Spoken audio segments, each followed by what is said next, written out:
নমস্কাৰ, মোৰ চেনেলত আপোনালোক সকলোকে স্বাগতম জনাইছোঁ। আশা কৰিছোঁ আপোনালোক সকলোৱে ভালে আছে। আজি মই আপোনালোকক এটা সহজ পদ্ধতিৰে চৰ্বত বনাই দেখুৱাম। এই চৰ্বত বনাবৰ কাৰণে আমাক লাগিব, মই ইয়াতে নেমু গুচাই লৈছোঁ, সৰু সৰুকৈ এনেকৈ পিচ পিচকৈ কাটি লৈছোঁ। এয়া তাৰপিছতে ইয়াতে মই পদুনা লৈ লৈছোঁ। তাৰপিছত ইয়াত মই বৰফ লৈ লৈছোঁ, কলা নিমখ লৈছোঁ আৰু চেনি লৈ লৈছোঁ। আহকচোন আমি বনাওঁ। প্ৰথমে মই কাটি থোৱা নেমুকেইটা দি দিম।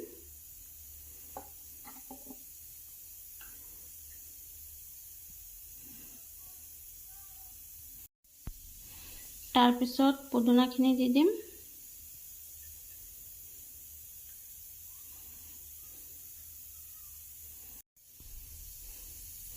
তাৰপিছতে গিলাচৰ ভিতৰতে মই থেঠেলি লওঁ,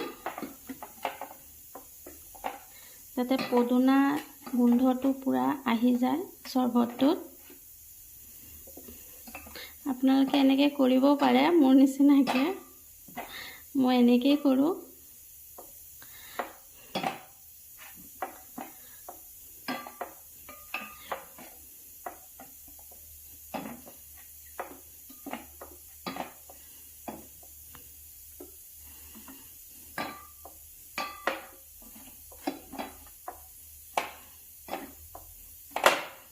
মোৰ হৈ গৈছে থেতেলা।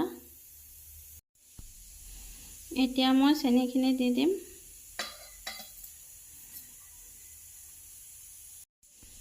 ক'লা নিমখ দি দিম ½ চামুচ।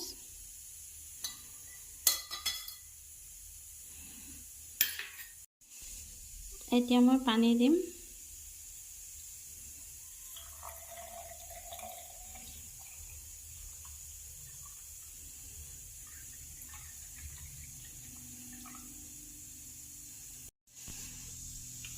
বৰফকেইটা দি দিছোঁ।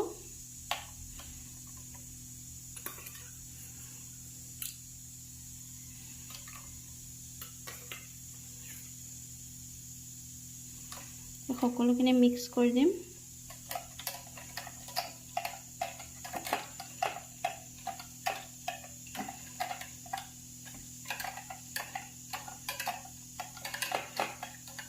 এয়া মোৰ চৰ্বত ৰেডি হৈ গৈছে।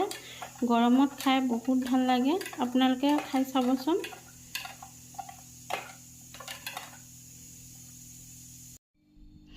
আপোনালোক সকলোৱে যদি মোৰ ভিডিঅ'বোৰ চাই ভাল লাগে তেনেহ'লে লাইক কৰিব, ছাবস্ক্ৰাইব কৰি দিব আৰু ভিডিঅ'টো শেষলৈ চোৱাৰ বাবে ধন্যবাদ।